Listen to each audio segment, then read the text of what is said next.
So I haven't really been reading the MLP Micro-Series. I haven't been reading that much. I don't know why. I've just been sticking with the main series.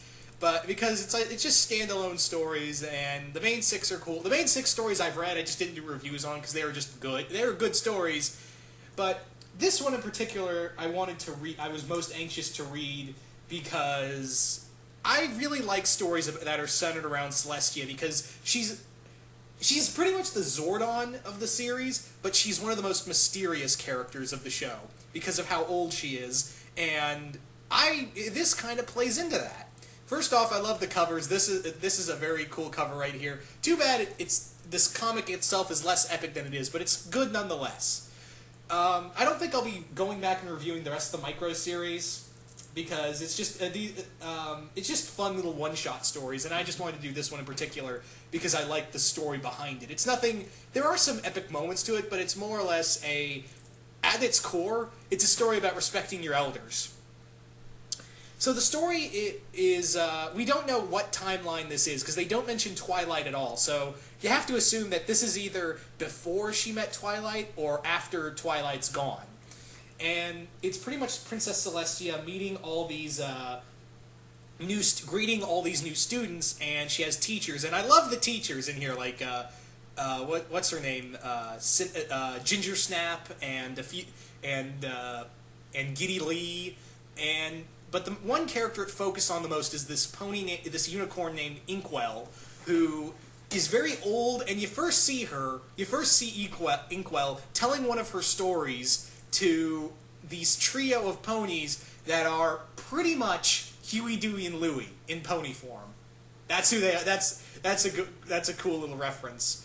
And this pretty much comic falls around Celestia caring for Inkwell. She's known Inkwell for a long time, and now she's this old, dawdling old person.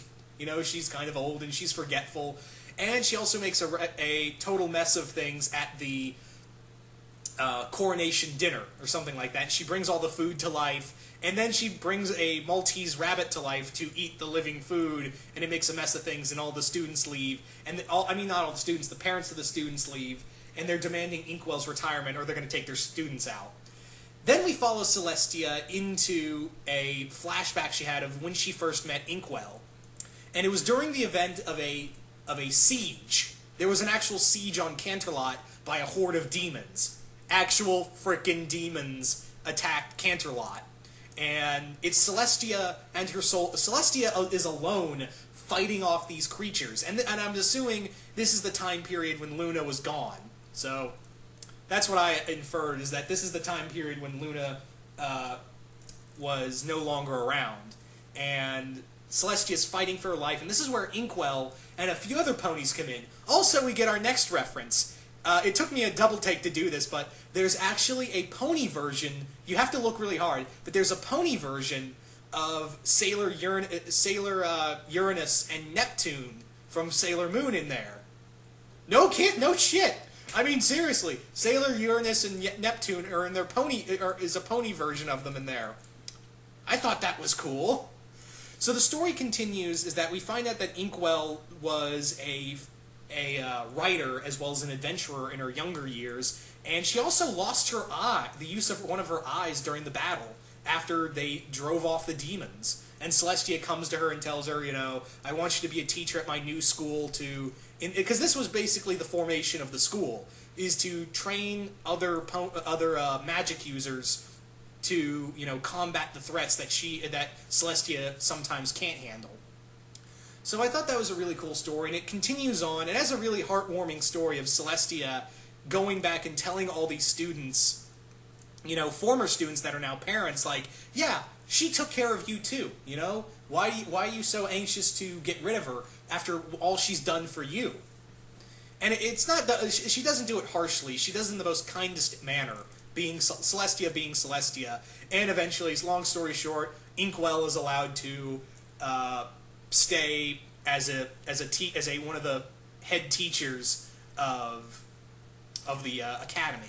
So I really like this one. It's one of those subtle respect your elders kind of stories, And it also, I love it when they bring in, like, past stories of Celestia, because she was ruling a kingdom for 1,000 years by herself. I thought there'd be some interesting backstories here. You can tell so many stories, and it also plays into something I love when any writer, whether they be fan fiction or comic book, talk about Celestia feeling old, you know? Celestia you could compare to the Doctor in the sense that they're both immortal, and they have all these friends, but they all wither and die. She lives on.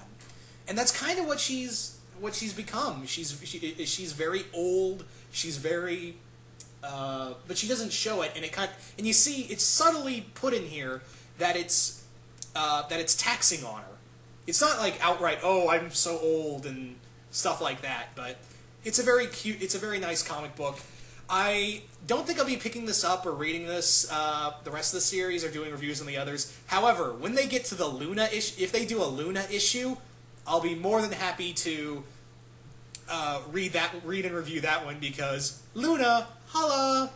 Yeah, so when they finally get around to doing a Luna comic, I'll read that. I'll also read when they get to Derpy, and if they manage to keep this micro-series going, I want to read, you know, a Luna comic, Doctor Hooves, Derpy, DJ Pone, Vinyl Scratch, and Octavia comics. Because you know those background ponies are going to get at least one issue to themselves, knowing that, you know, if they're throwing pandas at us. If you've watched Everfree Radio, if you've ever seen the Everfree videos or Saber Sparks videos, you'll know what I'm talking about. So they're throwing pandas at us, and they'll probably do an issue for Doctor Hooves and people like that. And also, I'm kind of hoping they'll do like they're doing with Ninja Turtles. They're doing a micro-series, and they're doing a Villains micro-series. So I'm hoping we get Villains micro-series, because I want to read a King Sombra story.